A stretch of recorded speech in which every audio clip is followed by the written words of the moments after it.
Hello दोस्तों, मैं नीरज पाल एक बार फिर इम्पोर्टेंट करंट अफेयर लेकर आपके सामने हाजिर हूँ। चलिए देखते हैं 6 नवंबर 2022 के इम्पोर्टेंट करंट अफेयर्स। पहला है, असम गवर्नमेंट ने डिसाइड किया है सांस नाम का एक डिवाइस होता है, उसका यूज़ करना।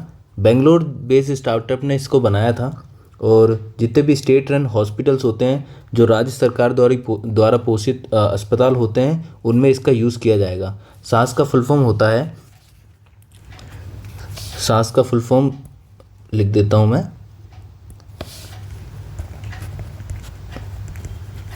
सांस का फुल फॉर्म होता है social awareness and action to neutralizing pneumonia successfully.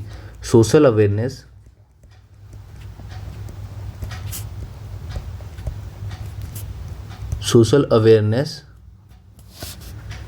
and action to neutralizing pneumonia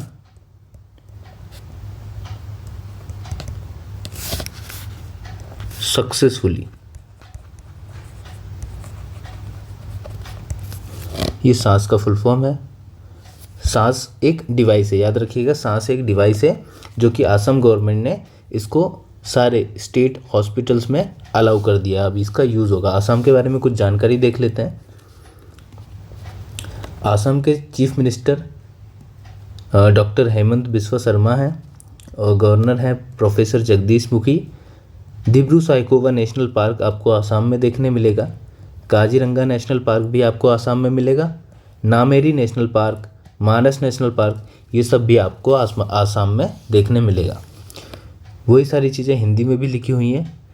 राज्य सरकार के द्वारा जो भी पोषित अस्पताल हैं, वहाँ पे सांस का इस्तेमाल होगा। सांस नाम का डिवाइस है और किसने बनाया? बेंगलोर बेस्ड स्टार्टअप ने बनाया, याद रखिएगा। सेकंड है, इंडिया वॉन अ यूनाइटेड नेशन अवार्ड जीता है इंडिया। किस चीज़ के लिए?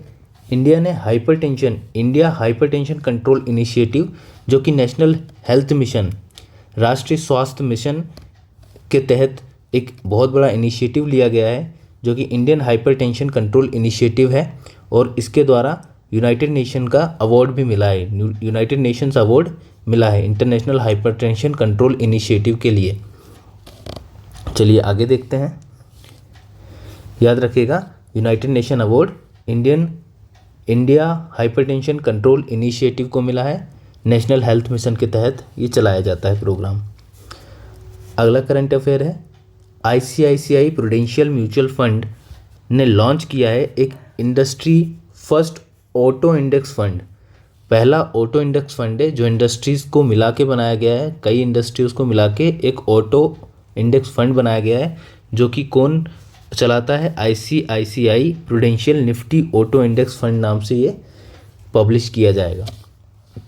याद रखिएगा, आईसीआईसीआई प्रूडेंशियल म्यूचुअल फंड ने एक ऑटो इंडेक्स फंड जारी किया है। फोर्थ करंट अफेयर है, India's presidency of Asia Pacific Institute of Broadcasting Development AIBD has been extended for 1 more year। तो ये फैक्ट बेस्ड क्वेश्चन है, तो इसे याद रखिएगा कि Asia Pacific Institute of Broadcasting Development AIBD, आप इसका फुल फॉर्म भी लिख सकते हैं। फुल फॉर्म याद कर लीजिए, AIBD, इसका फुल फॉर्म होता है Asia Pacific Institute of broadcasting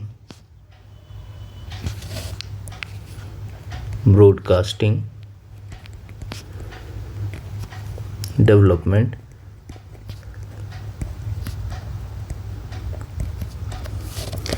Asia Pacific Institute of Broadcasting development, ये इसका फुल फॉर्म है। इसकी प्रेसिडेंसी 1 साल और बढ़ा दी गई है।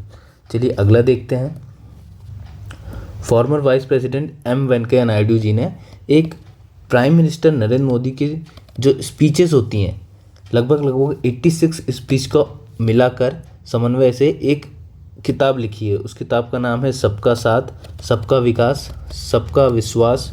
प्राइम मिनिस्टर नरेंद्र मोदी जी की स्पीचेस जो होती हैं उनको मिलाकर बनाई गई है ये किताब। और ये जो स्पीचेस जो हैं 86 स्पीचेस, ये कब बोली गई थी? लगभग मई 2019 से मई 2020 के बीच में जो भी इम्पोर्टेंट 86 स्पीच थी उनको मिलाकर ये किताब बनाई गई है। इसका विमोचन किसने किया है? याद रखिएगा, एम वेंकैया नायडू जी ने किया है। चलिए नेक्स्ट देखते हैं। वाइस प्रेसिडेंट जगदीप धनखड़ जी ने इनोग्रेट किया है 3rd एडिशन ऑफ लोक मंथन प्रोग्राम, जो कि गुवाहाटी में आसाम में होता है। तो ये भी फैक्ट बेस्ड क्वेश्चन है। तो जगदीप धनखड़ जी जो कि उपराष्ट्रपति हैं, अभी बने हैं, आप जानते हैं। आसाम के गुवाहाटी में लोक मंथन कार्यक्रम होता है, उसका 3रा संस्करण उद्घाटन किया है। ठीक है, next question. Reserve bank of India RBI ने कैंसिल कर दिया है लाइसेंस किसका? एक Maharashtra based Lakshmi cooperative bank है। महाराष्ट्र बेस्ड एक लक्ष्मी कोऑपरेटिव बैंक है जिसके पास पैसे की कमी, इनएडिक्वेट अमाउंट ऑफ कैपिटल उनके पास था, इस कारण से लाइसेंस रद्द कर दिया गया है। उनके पास पूंजी की कमी के हवाले देते हुए आरबीआई ने इसके साथ इस तरह का एक्शन लिया है, लाइसेंस इसका रद्द कर दिया गया है। चलिए अगला देखते हैं। ये याद रखिएगा कौन सी कंपनी है? लक्ष्मी कोऑपरेटिव बैंक है। लक्ष्मी कोऑपरेटिव बैंक है, कहाँ की है? महाराष्ट्र में स्थित है। किसने बैन किया? आरबीआई ने किया है।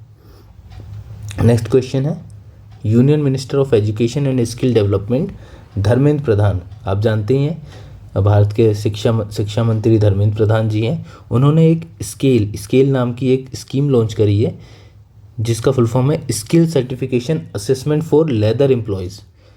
Skill certification assessment for leather employees, याद रखिएगा।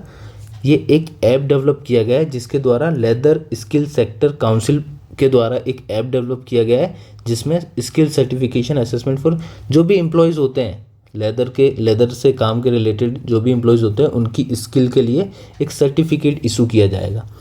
याद रखिएगा, स्केल नाम का जो एप्लीकेशन है, स्केल नाम का एप्लीकेशन किसने लॉन्च किया है? जो लेदर स्किल सेक्टर काउंसिल ने किया है। लेदर स्किल सेक्टर काउंसिल ने किया है और इसका काम क्या है? ये सर्टिफिकेट प्रोवाइड करेगा स्किल्ड वर्कर को। चलिए आगे देखते हैं। यूके हेडक्वार्टर टेरापे जो है यूके में यूज़ होता है टेरापे, और इसने एक पार्टनर्ड विद एनपीसीआई। आप जानते होंगे एनपीसीआई क्या है? एनपीसीआई का फुल फॉर्म होता है national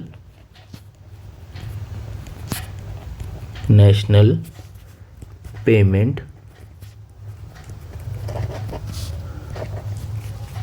cooperation of India. National payment cooperation of India इसके साथ एक साझेदारी करी है जिसमें इंटरनेशनल पेमेंट लिमिटेड NIPL भी एक पूर्णतः सब्सिडरी ब्रांच है जिसका नाम है इंटरनेशनल पेमेंट लिमिटेड। ये इंटरनेशनली यूपीआई को प्रमोट कर रहे हैं और यूपीआई इंटरनेशनली अलाउ किया जाए इसके ऊपर काम कर रहे हैं। तो बहुत ही इंपॉर्टेंट संस्था हो जाती है इंटरनेशनल पेमेंट लिमिटेड NIPL, जो कि इंडिया के कस्टमर जो भी मर्चेंट है या कस्टमर है उनको एक यूनिफाइड पेमेंट इंटरफेस जो कि हम यूज़ कर रहे हैं इंडिया में, इसका यूज़ हम all over the countries across the borders upon use कर सकें, इसके ऊपर काम चल रहा है। यूके हेडक्वार्टर टेरापे के साथ एक पार्टनर साझेदारी करी गई है। चलिए आगे देखते हैं अगला क्वेश्चन। याद रखिएगा NPCI national payment corporation of India and NIPL का फुल फॉर्म है इंटरनेशनल पेमेंट लिमिटेड। ये जो लिखा हुआ है NIPL, इससे आप भ्रमित ना हो। इंटरनेशनल पेमेंट लिमिटेड इसका फुल फॉर्म होता है इंटरनेशनल पेमेंट लिमिटेड। और इंटरनेशनल पेमेंट लिमिटेड जो किसकी सब्सिडरी है? NPCIL की है। 100% शेयर्स NPCIL की 100% सब्सिडरी है। Next question 10th, government e market place GEM, government e market place जिसका शॉर्ट में बोलते हैं GEM, जो कि प्रेस इंफॉर्मेशन ब्यूरो PIB जो कि भुवनेश्वर का है, उसके साथ मिलकर उन्होंने सेलर संवाद नाम से एक इवेंट ऑर्गेनाइज किया भुवनेश्वर में। किसके साथ? गवर्नमेंट ई मार्केट प्लेस ने PIB के साथ मिलकर भुवनेश्वर में सेलर संवाद नाम का एक ऑर्गेनाइजेशन आयोजन किया, एक आयोजन किया। सरकारी ई मार्केट प्लेस, ये आप देख सकते हैं, विक्रेता संवाद नाम का एक आयोजन किया गया है भुवनेश्वर में। किसके द्वारा? PEB भुवनेश्वर के सहयोग से ओडिशा के भुवनेश्वर में एक विक्रेता संवाद का आयोजन किया गया। सिंपल। अब जान लेते हैं गवर्नमेंट ई मार्केट प्लेस क्या होता है।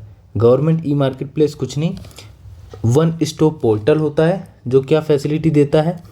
वो फैसिलिटी देता है online procurement of common use good, जो भी कॉमनली यूज़ होते हैं या सर्विसेज होती हैं, गुड्स होते हैं, वो किसके लिए? गवर्नमेंट डिपार्टमेंट्स के लिए, ऑर्गेनाइजेशंस के लिए, PSUs के लिए। और GEM का क्या एम है? ताकि ट्रांसपेरेंसी और एफिशिएंसी और स्पीड पब्लिक प्रोक्योरमेंट में बढ़ाई जा सके। ये GEM का मोटो है, ये GEM का काम है। GEM इसलिए बनाया गया था, याद रहेगा आप लोग को। सरकारी ई मार्केट प्लेस GEM या फिर गवर्नमेंट ई मार्केट प्लेस जिसका शॉर्ट फॉर्म है GEM, इसने PEB के साथ मिलकर भुवनेश्वर में सेलर संवाद नाम का एक आयोजन किया है। चलिए आगे बढ़ते हैं,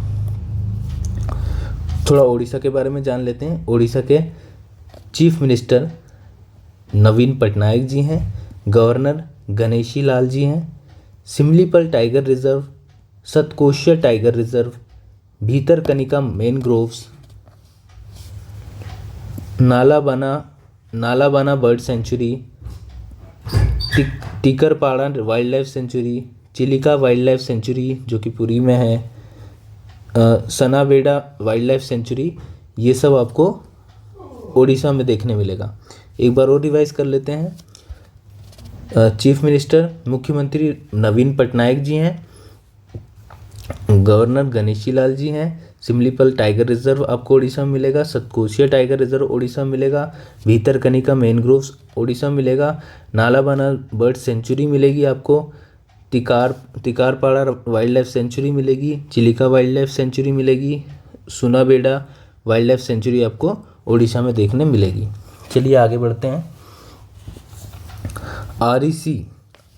REC limited has been accorded with the status of Maharatna. तो महारत्न आप जानते हैं, महारत्न एक स्टेटस होता है एक कंपनी के लिए, एक PSU के लिए सबसे बड़ा स्टेटस महारत्न होता है। तो REC कंपनी, आई थिंक बहुत से लोगों ने इसका नाम भी नहीं सुना होगा, मैं आपको बताता हूँ REC का फुल फॉर्म क्या है। RECL का फुल फॉर्म है रूरल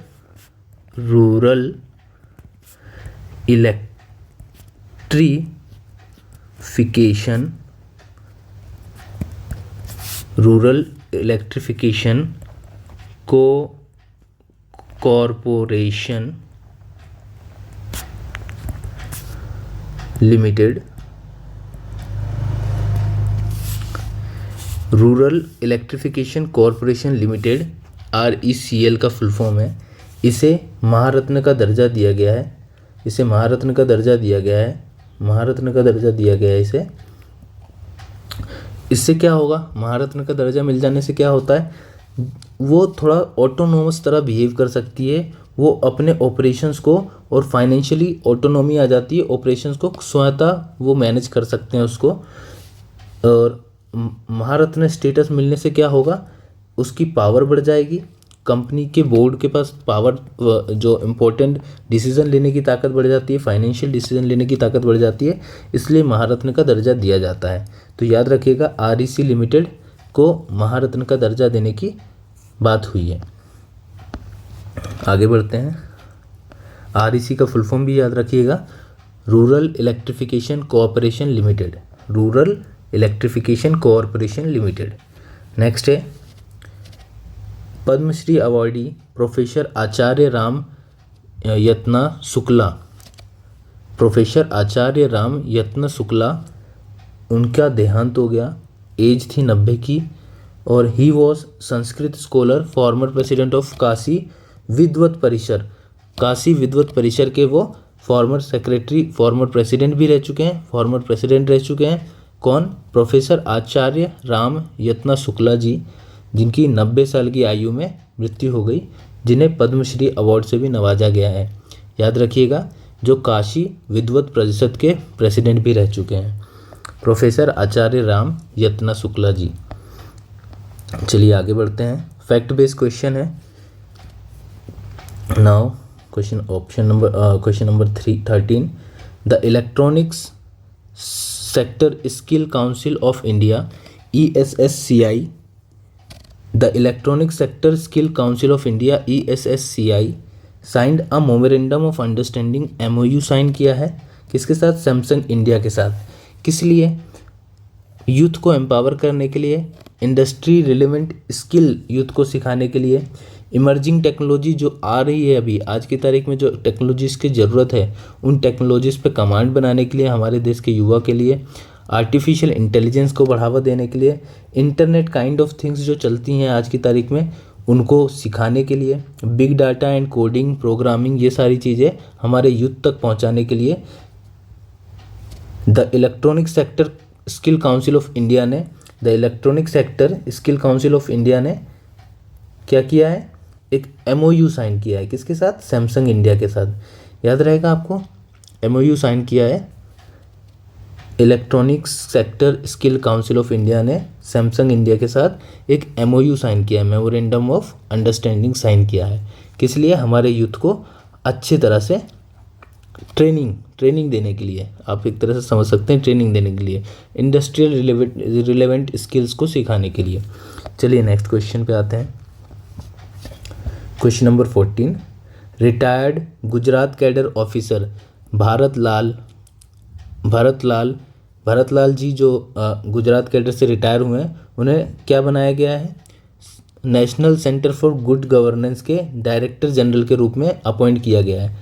किसे? भारत लाल जी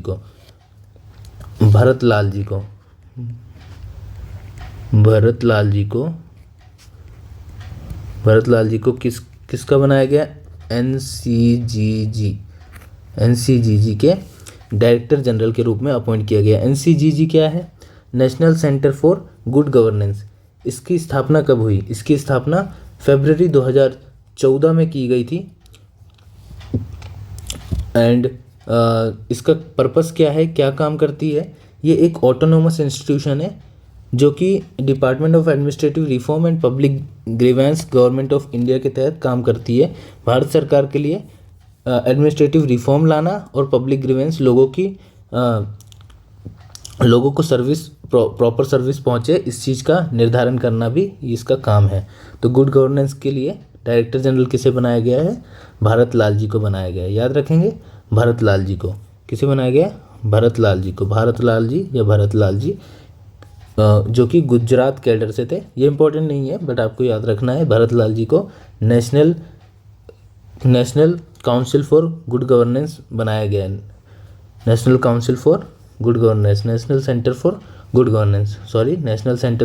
गवर्नेंस बनाया गया है के डायरेक्टर जनरल बनाया गया है।